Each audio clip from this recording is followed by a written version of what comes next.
Needing some encouragement to break through your now? Here's what Life Coach Sloan says. Change the way that you think and you will alter the entire course of your life. You're tuned into Breaking Through Your Now with your life coach, SYBIL SLOAN. Good morning and welcome to another episode of Breaking Through Your Now with your life coach, SYBIL SLOAN. Remember, if you change the way that you think, you will alter the entire course of your life. And today's guest that I have with me is the founder and principal attorney at K. Scott Law, LLC, a family law mediation law firm in Montgomery, Alabama. And if she looks familiar to the general public, she's probably familiar because she has some grassroots around the Fox TV network station here in Alabama, as well as she has a background with our family. I call it the Jones family. She attended Jones Law School, which obviously is where we hailed from. Everybody knows I like to give Jones a shout out on occasion. And as it pertains to law, based on what I read about you, you have some pretty good experiences. I guess this was prior to you actually going out into your own endeavor. As an attorney, you worked for some pretty significant judges. You worked for one of the premier law firms here in Alabama.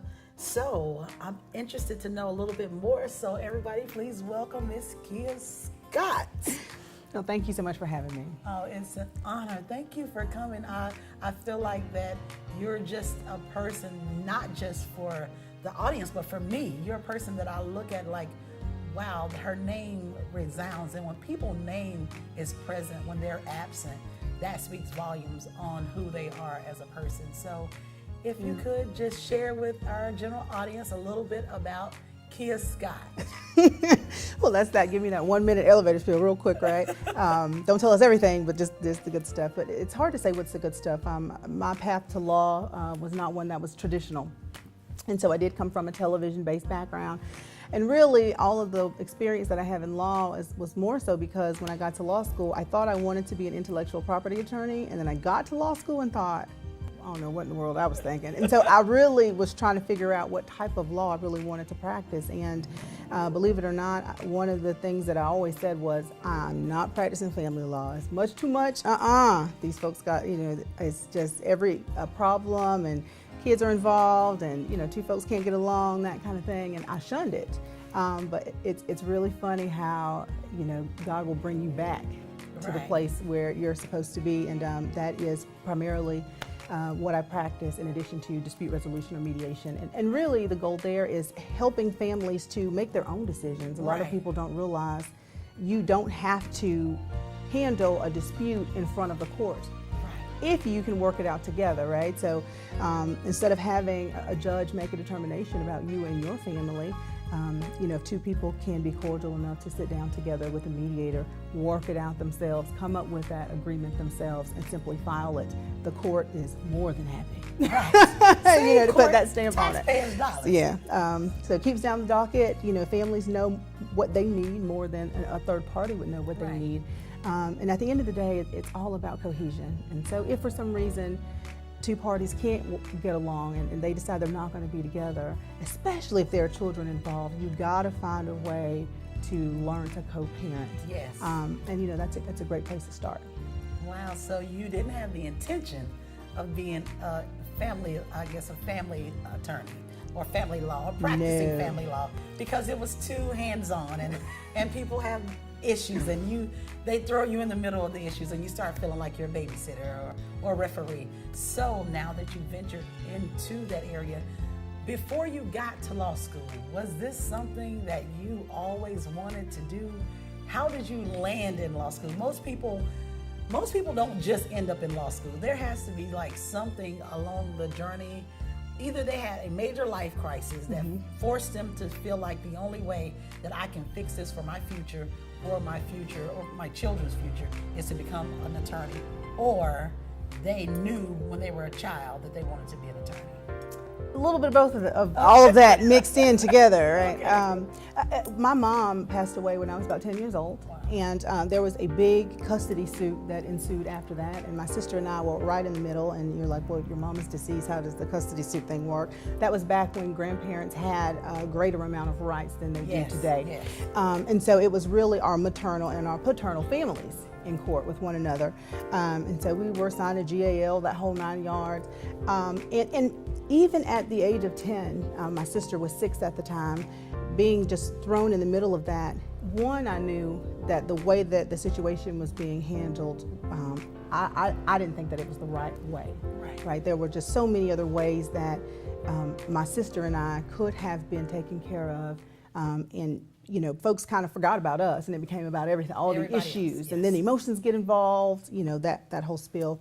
But I also knew that I could do that. I could make a difference. I could make sure that if there was another child in the same or similar situation, that I could have a positive effect on their lives. Right. And so really my longing to go to law school started at a very young and tender age. But eventually I thought law school would never happen. Life journey took me to a different place, and you know, but once again, God has a way of kind of bringing you back full circle. So I ended up right back where I started, wanting to be in law school. So, and how did that endeavor? How would you say the element of faith? How would you say that faith applied the principle? Not even so much the religious ideology, and I know that you embrace the concept of God because I hear that in your journey. But how does the element of faith play into the whole experience that you had leading up to? Before we get to the Case Scott Law Firm, before you got to that part, how did the element of faith shift you so that you were able to take your life experiences? Because I couldn't imagine being young without a mother. I couldn't imagine being in the middle of a family dispute, not with my family. I couldn't imagine that. But I can imagine that it could be daunting, taxing, emotionally, mentally, and something inside of you probably was created and made you even who you were today. Absolutely. You know, you have those life experiences that when you look back, you're like, it would be great if I did not have to endure that. I could have just learned that lesson vicariously. I'll just watch y'all do it, and then I know I'm not supposed to do that. But those experiences do shape and mold you into who you are. And so fast forward, you know, 7 years or 6 years past my mom's death, I found myself pregnant. So I was a teen mom, got married very early. And so, you know, law school at that time did not seem, it seemed distant. And in a way, it kind of seemed unfair to my children, because by the time I graduated undergrad, we had 3 kids. And so, you know, you think 4 years of undergrad, if you choose to go to grad school, and then you got another 3 years of law school, that's a lot of school, right, without income. And so I just kind of took that idea, tossed it to the back burner, and you know, started to pursue television. It didn't require as much schooling. You know, I said, well, what do I think makes me a good attorney? Wrote all those things down, put them together, and I was like, you know what? I could be a reporter. So that's where broadcasting came from. Wow. Changed my major, and I did become a reporter. But it's so funny, when I became a reporter, my very first day in the newsroom, I'll never forget John Beans, who was my first news director for WAIQ, public television station in our area, called me in and he said, you know what, you would make a really good attorney. I'm gonna put you on the political beat. I was like, okay. So I covered the legislature for a while, and then once I left that side of television and went to advertising, I would go and do presentations to businesses to help them with their marketing campaigns. And many of my clients would say, you know what, you ever thought about going to law school? Wow. So no matter how much I tried to run from this idea of law school, it just kept coming back. And I equate it to like you know, have you ever played, what is that, paddle ball? It's got a little string on it, right? I actually wrote about that for my admittance into law school. And I said that I was the paddle, that faith and hope was the string, and that law was the ball. And that really, no matter how far away I tried to go from it, it just kept coming back, kept coming back. Oh, I love that analogy. And so it brought me back. I actually took the LSAT on a dare from a client. So took the LSAT, got the score back, and I was like, you know, this might be a realistic thing. And my husband, who has been incredibly supportive all through law school and just the idea of me becoming an attorney. He was like, you know what, you should do it. And most folks don't know, when you go to law school for the first year, you got to quit your job, right? Yes. Can't work. Yes. And then thereafter, you sign a pledge saying you're only going to work, what do we get to work, like 20 hours a week? 20 hours a week. For 3 years, woo! You know, that's a long time. It's a huge sacrifice. But we were able to work through it and get through it. And law school was for sure one of the most humbling experiences that I have ever been through. You know, you cry a little bit, you laugh a little bit, You cry some more. and you learn a whole lot. Yes. And so it's an experience. It's an experience that can only truly be explained if you're going through, you know, folks walking through that thing with you. But I'm so grateful to be where I am today. And, you know, that idea of faith that you talked about, faith is just, it's easy. It's just simply a belief in something that's unseen or hasn't happened. Right. And at the depth of that is really your choice to be happy where you are and keep that vision of where you're going alive as you get there, right? That idea of making sure that you keep the journey alive as you move forward, I think it's disappearing from our society because we've become so microwave. Everybody wants it now. How can I get it like right now? I don't want to go, you know, I want that body now, but I don't want to eat right and I don't want to work out for a long time. I just want to, you know, that it is really unrealistic. And I think that the world of technology, which has been positive, has really affected that. And so I think that idea of faith, that's why you need the time, so that you can grow that faith and so that you can remember the journey. And, you know, it's like a muscle. It's building that muscle. And you get to a point where it doesn't matter what anybody tells you that you can't do. That can't becomes fuel for what you know that you will do. Yes. So the faith thing, and what I heard you say that I love, that like blew me away listening to it, is we have become a society that is driven on instant gratification. Oh, absolutely. And faith is the process. Like it's the working out, it's doing the push-ups, it's running, it's doing the squats. And that's the stuff that we really don't want to do. It's not the fun stuff. The stuff that's not comfortable, it's not expedient. And we're looking for unrealistic results, doing unrealistic things. So we do unrealistic things, like wake up and some of us go get supplements. We'll go get supplements. That'll be our alibi for losing weight, or we'll go do something that's quick and fast. And you may get temporary results, but they're never long-term. Faith gives you the long-term results. So it builds the long nights. It builds the, oh, I got to go through this. It builds all of those things that mold you and almost forces you to be able to walk differently, because it forces you to think differently. And everybody knows my motto: if you change how you think, you alter the entire course of your life. So faith actually provides you with a different mentality. So if it takes me 6 months, I'm okay with that, because faith is telling me that I still see it in front of me. It's like you have to do like self-actualization. You have to believe that it's coming. You have to believe that you see that in front of you. You have to know that no matter what happens, I'm going to get the results that I desire. And I believe that, well, I know with the law school journey, that's a knowing. And whenever you experience it, it goes from a belief to a knowing. I know that requires constant positive reinforcement. It requires you being around people who are going to say to you, you can do this. Because you can tell yourself you're going to do it sometimes, but some days you just feel like you can't. And that's whenever you have to have people that have like faith, like kind faith. Like, I know you said your husband was very supportive. I'm not sure very many people who don't have the right support system can do it and be as successful, because what I'm hearing people say is, oh, I went through a divorce when I went to law school. I went through a divorce when I went to medical school. I went through divorce when I went to something that actually put pressure. I believe whenever you put into a pressurized situation, you are then forced to build some faith. It's going to build faith and character. If not, it's going to cause you to crumble. I feel like regardless to what you do, if faith and character aren't established and you're going through, you'll crumble. Yeah, absolutely.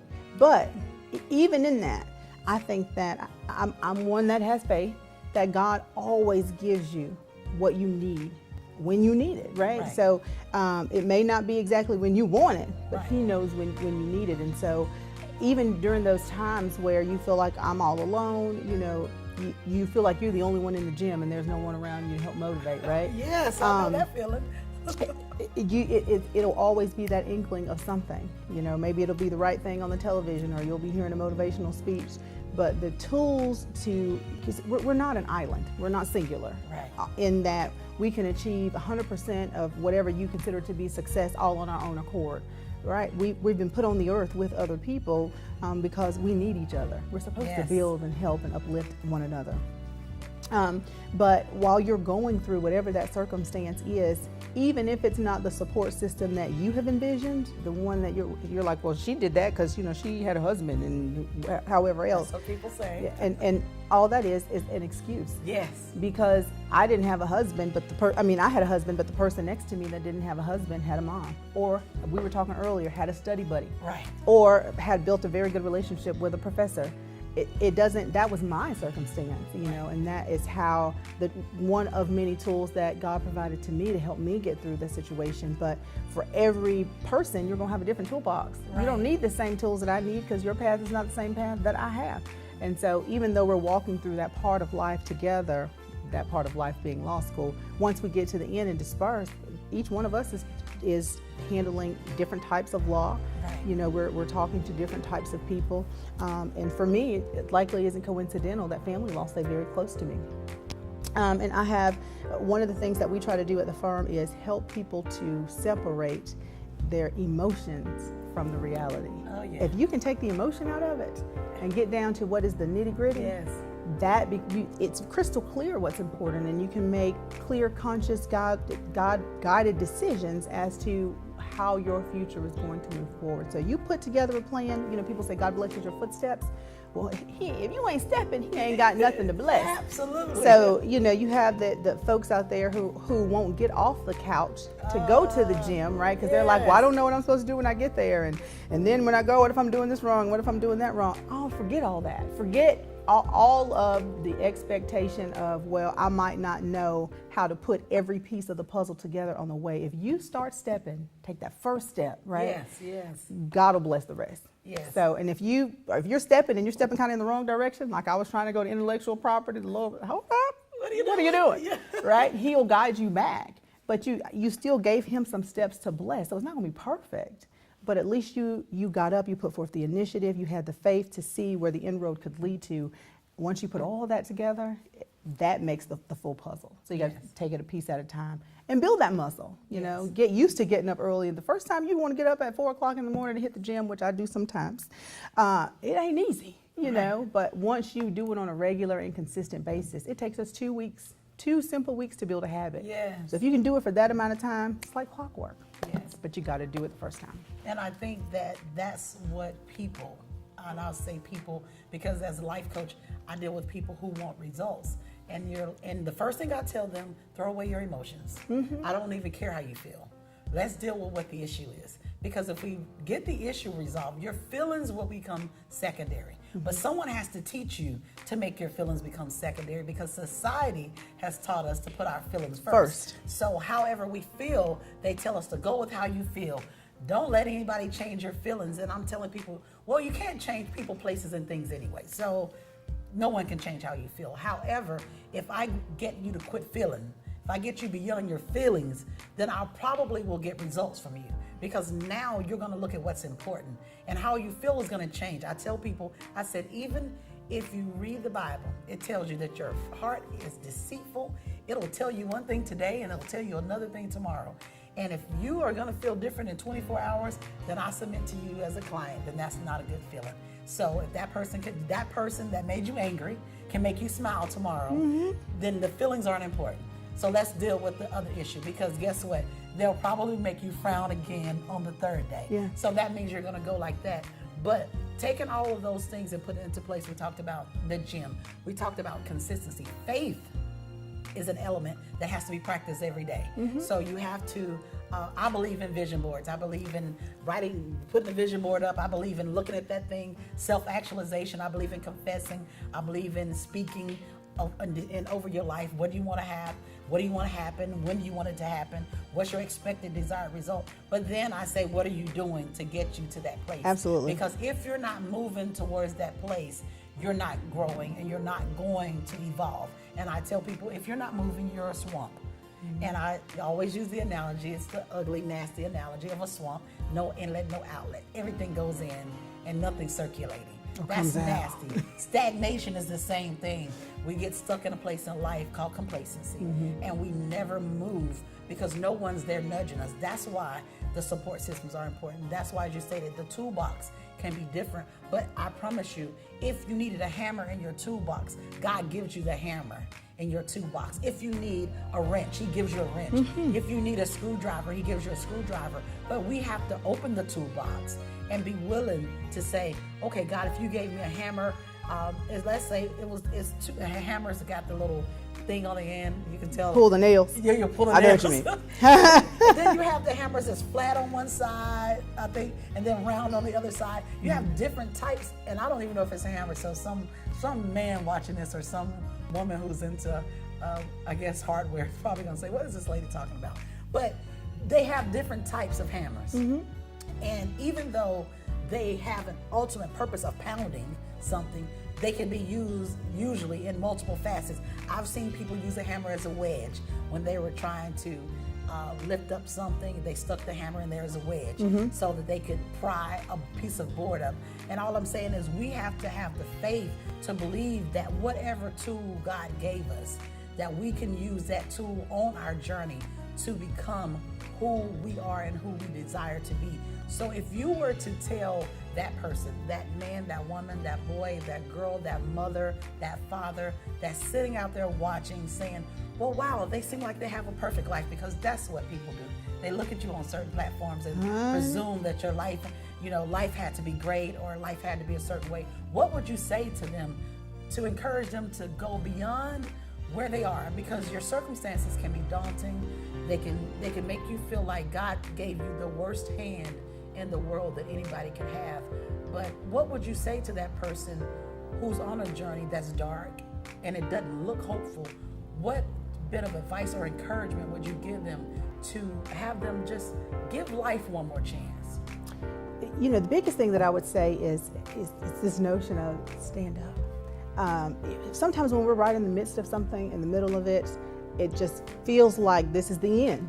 Yes. I can't go on. There's nothing else that I can do. But even through you feeling all that emotion that we talked about, tomorrow's still gonna come. Yes. Right? And then the day after that's still gonna come. Yes. And so we feel that that sensation of drowning in the moment. And it's because we've allowed our emotions to come into play. And God gave us emotions for a reason.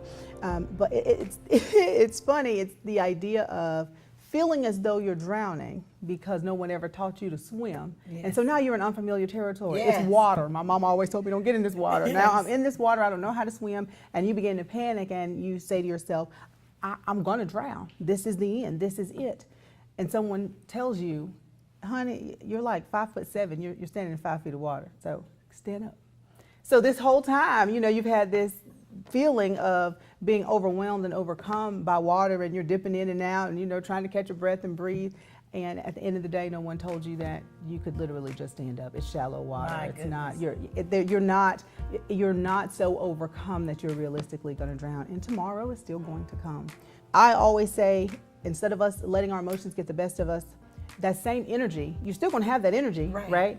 But instead of using that energy as oh, woe is me, I'm drowning, let's use that same energy to be creative and innovative. And you might not be able to do it like everybody else did it, but by gosh, we can find a way. So whatever that way is that we need to craft, let's sit down, figure out the resources that we have, figure out where it is that you're trying to go. And I'm a door knocker. If ever there is a place that you're trying to get and there are people that you see that have gotten there, I don't know of anyone who's going to tell you, if you contact that person, I don't want to talk to you. Right. Most people are so open and willing to share and encourage and give you whatever tools that you need along your journey, as long as they see that you are taking those steps. So, I'd say stand up and start stepping. Use that energy in a productive fashion versus the, oh, woe is me. Wow, the stand up, just Yeah. the concept of stand up by itself, it makes me think of whenever you're in that place and you're in that boat and you literally say, oh, I can't swim. And then you realize you're on the shallow end of the pool. And There it somebody is. says to you, just stand up, baby. So it's like I can see, even if you think of you know, having like guardian angels, somebody saying, just stand up. Oh, just stand up. And then you stand up and you're like, whoa, it wasn't that bad. It wasn't that bad. I survived it. I didn't die. I thought I was gonna die, but I made it through that. And everything that you shared has been phenomenal. Even me listening, being a life coach and dealing with people all the time, just hearing someone else in another place in life saying, I just had to do it. I just had to move forward and I had to trust what was in my toolbox. Hearing that was phenomenal. And your story is great. And I don't know very many people who I feel like are warriors, because I give out warrior badges when I see a warrior that come from something that people would have never imagined if they would have taken that little girl whose mother passed away and you were in that GAL program and you were dealing with bickering paternal and maternal families. They would have never seen who you are today. And that's why it's good that God never sees us the way man sees us. Where, if someone wanted to use your services, contact you, where would they contact you? Where would they find your information so that they could actually reach out and give you a call? We are available obviously by phone. You can call us at 334-557-7009. We're located at right off of Dexter Avenue in downtown Montgomery. You can also reach us on social media, Facebook, Kia Scott, Attorney at Law. You can also find us on Twitter and all the other social media profiles that our team has put together. But a simple Google search, you can email us to at kia.scott@kscottlaw.org. And if it is law related, obviously we're there to help and assist you. But even if it's just the game of life, you know, reach out to us and we're more than welcome to give any advice and answer any questions that specifically that I possibly can. Wow, so that's great information. Do you have anything going on coming up that people could maybe hear you, whether to speak or do any type of presentations in the near future? Right now we are getting prepared for school is starting back, obviously. Tax-free weekend is right around the corner. And so our goal is to really support kids with school supplies in any way that we can, helping families to be able to move forward there. So you may hear a little bit of something about us supporting some of those campaigns to be able to fund some supplies for some students. But beyond that, we do have a couple of exciting things that are coming up. They're still in the works. So I would say follow us on social media, and we'll keep you abreast as to what's happening and moving forward. We've got a couple projects where we are working with some third-party individuals who are not necessarily legally based but family-oriented, like family therapists and counselors, and putting that idea of mental health with legal knowledge together so that families really have a full picture of what they can expect during different times where the law is involved. It has been a great encounter today with Attorney Kia Scott, and you have tuned into Breaking Through Your Now with your life coach, SYBIL SLOAN. And remember, if you change the way that you think, you will alter the entire course of your life. Here's what Life Coach Sloan says. Change the way that you think and you will alter the entire course of your life.